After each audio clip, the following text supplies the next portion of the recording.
Bonjour à toutes et à tous, je suis Julien Lopy, secrétaire général de l'ADF. Bonjour à toutes et à tous, je suis Joël Trouillet, secrétaire général de l'ADF.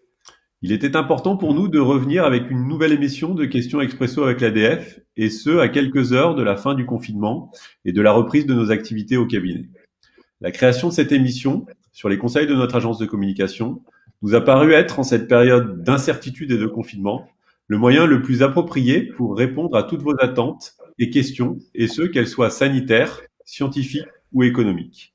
Les plus de 400 mails reçus, les 150 000 vues cumulées des 15 émissions réalisées grâce notamment à l'investissement des salariés de l'ADF, les commentaires et les messages de soutien et de remerciement nous semblent être la meilleure réponse de la pertinence de notre démarche. Concernant la gestion de cette crise, là aussi, nous avons choisi d'assumer notre rôle toujours dans l'esprit de notre structure et de notre congrès, c'est-à-dire celui de fédérer. Nous avons permis que le Conseil national de l'ordre et les trois syndicats représentatifs puissent travailler ensemble et essayent de communiquer d'une seule voix en direction des pouvoirs publics et des confrères, et ce dans le respect des prérogatives de chacun. En ce qui nous concerne, nous avons toujours cherché à être transparents pour vous, en vous fournissant les informations que nous avions au moment où elles nous parvenaient, en vous disant aussi quand nous ne savions pas, et enfin, en ne prenant pas la parole inutilement lorsque le temps était plutôt au travail et à la recherche de solutions. Depuis le 16 mars, conformément à nos missions, nous avons essayé de vous accompagner, de vous informer et de vous aider à traverser au mieux cette crise inimaginable. Aujourd'hui, nous avons décidé de revenir vers vous, car il nous semblait indispensable de vous accompagner cette fois dans les préparatifs de la reprise progressive de votre activité.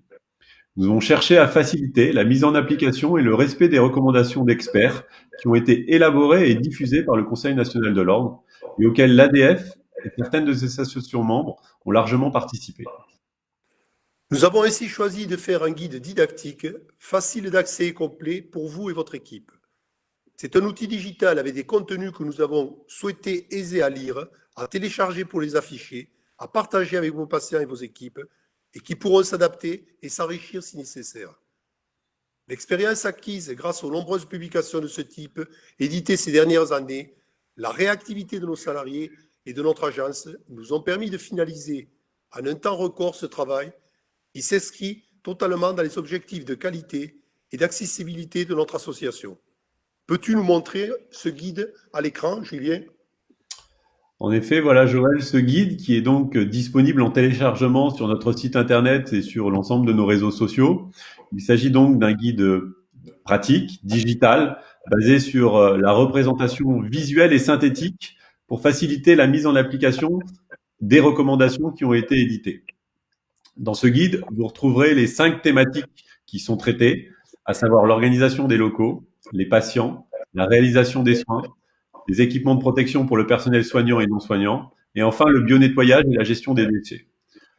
Vous pourrez naviguer très aisément dans ce guide avec des liens et des raccourcis, et à chaque page, retrouver une représentation ludique des recommandations de manière très claire, avec en vert ce qu'il faut faire, en rouge ce qu'il ne faut pas faire, mais aussi des liens de téléchargement pour un certain nombre d'outils que nous avons élaborés pour vous faciliter la tâche ainsi que celle de vos équipes, avec par exemple des questionnaires patients ou bien des modèles de lettres à leur adresser pour les rassurer et pour leur expliquer toutes les nouvelles mesures que nous allons devoir prendre face au Covid-19.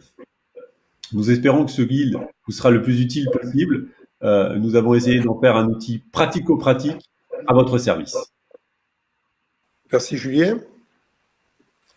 Je voulais aussi vous parler de notre congrès. Donc, même si un grand nombre des équipes de l'ADF étaient pleinement mobilisées dans la gestion de cette crise, celle-ci n'a pas pour autant stoppé la préparation du congrès 2020.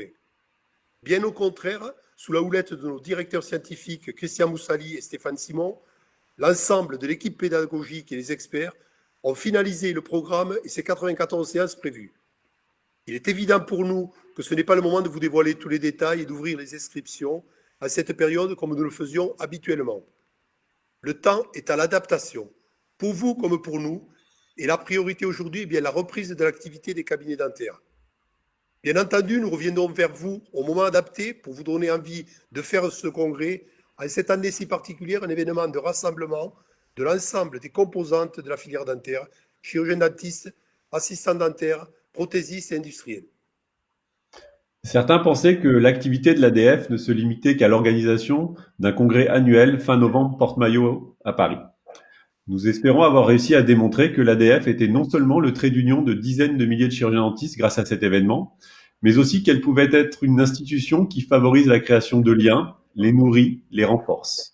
Une structure qui agit en toute impartialité, avec comme préoccupation principale l'intérêt collectif. Une association qui noue un dialogue permanent avec les principaux partenaires de la profession, à savoir les décideurs publics, les médias, le Conseil de l'ordre, les syndicats, les responsables hospitaliers et universitaires, les fabricants de matériel. Bref, une force de dialogue et d'action chargée de vous accompagner, de vous défendre et de vous former.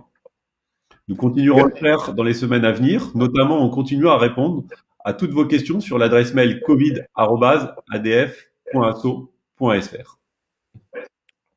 Merci Julien. Cette émission ne signifie en aucun cas fin pour nous. En effet, si nous le jugeons utile à toute la profession, de nouvelles émissions seront réalisées et publiées.